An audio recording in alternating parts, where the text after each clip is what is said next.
Question 6. So part A, work out Usman's body mass index when his mass is 50 and his height is 1.57.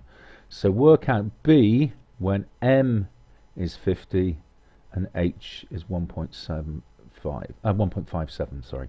So B equals M divided by H squared, so B equals 50 divided by 1.57 squared. Popping that into your calculator, you get 20.284 ...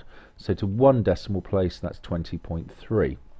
Now for part B, substituting in what we know the body mass B is 21, and we know H, the height, is 1.8. So 21 equals M over 1.8 squared.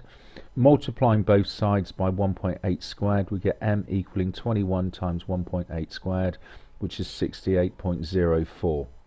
Now for part C, we're told that Tom's height is 1.8 meters. The maximum length of his ski is 145% of his height.